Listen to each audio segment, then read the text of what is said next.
guys, happy morning to all. Welcome back to our channel Aishu's Kitchen. நான் உங்கள் Aishu. So இன்றைக்கி வந்து ஒரு சூப்பரான ஸ்நாக்ஸ் ரெசிபி தான், ஈவினிங் ஸ்நாக்ஸ் ரெசிபி பார்க்கலாம்.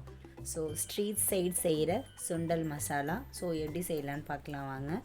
ஃபஸ்ட்டு வந்து நான் கொண்டக்கடலை வந்து மார்னிங் 7 o'clock நான் எடுத்து ஊற போட்டு வச்சுட்டேன். இப்போ நான் செய்யும்போது கரெக்டாக டைம் வந்து பார்த்திங்கன்னா 2:45. இதை வந்து நான் ஒரு குக்கருக்கு ட்ரான்ஸ்ஃபர் பண்ணிட்டேன். தேவையான அளவு தண்ணி, மஞ்சத்தூள், கல்லுப்பு போட்டு விசில் வச்சாச்சு. இன்னொரு பக்கம் பார்த்திங்கன்னா 2 பெரிய வெங்காயம், 2 பச்சை மிளகா, 3 தக்காளி, இதை வந்து நம்ம இப்போ பேஸ்ட்டாக வந்து அரைச்சி எடுத்துக்கலாம். ஸோ இந்த பக்கம் பார்த்திங்கன்னா நல்லா வெந்துருச்சு. அதோட தண்ணியை வந்து தனியாக நான் வடிகட்டி எடுத்து வச்சுருக்கேன். ஸோ இதை எப்படி ப்ரிப்பேர் பண்ணலாம் பார்க்கலாம் வாங்க. ஸ்டவ் ஆன் பண்ணி ஒரு கடாய் வச்சுக்கோங்க. தேவையான அளவு எண்ணெய் ஊற்றி, எண்ணெய் காஞ்சதும் நம்ம அரைச்சி வச்சுருக்க அந்த பேஸ்ட் இது கூட ஆட் பண்ணி நல்லா பச்சை வாசனை போகிற அளவுக்கு நல்லா வேக விட்டுடுங்க. ஸோ இந்த ஸ்டேஜில் வந்து நம்ம ஒரு ஸ்பூன் அளவுக்கு நான் இஞ்சி பூண்டு பேஸ்ட்டை ஆட் பண்ணிக்கிறேன். அதுவும் நல்லா பச்சை வாடை போகிற அளவுக்கு கிளறி விட்டுக்கோங்க. அடுத்தது இது கூட வந்து பார்த்திங்கன்னா 1 ஸ்பூன் மிளகாய்த்தூள், 1 ஸ்பூன் கரம் மசாலா, 1 ஸ்பூன் அளவுக்கு சாம்பார் தூள் எடுத்திருக்கேன்.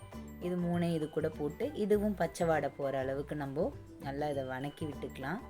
ஸோ நல்லா வணங்கி கெட்டியாக ஆகிடும். ஸோ இந்த ஸ்டேஜில் நம்ம எடுத்து வச்சுருக்க தண்ணி இது கூட ஆட் பண்ணிக்கலாம். ஆல்ரெடி நம்ம உப்பு போட்டு தான் கொண்டக்கடலை வேக வச்சுருக்கோம். ஸோ இதிலே உப்பு இருக்கும். நமக்கு தேவை அப்படின்னா உப்பு நம்ம ஆட் பண்ணிக்கலாம். ஸோ நல்லா கிளறி விட்டுருங்க. இது நல்லா கொதித்து வரட்டும். ஸோ இந்த ஸ்டேஜில் வந்து ஒரு கருவேப்பிலை ஒரு கொத்தை ஆட் பண்ணிக்கோங்க.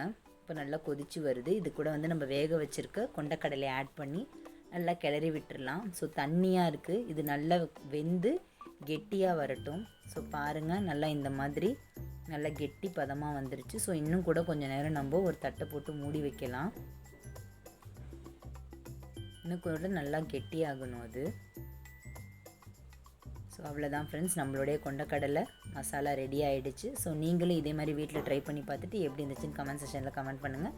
தேங்க்ஸ் ஃபார் வாட்சிங்.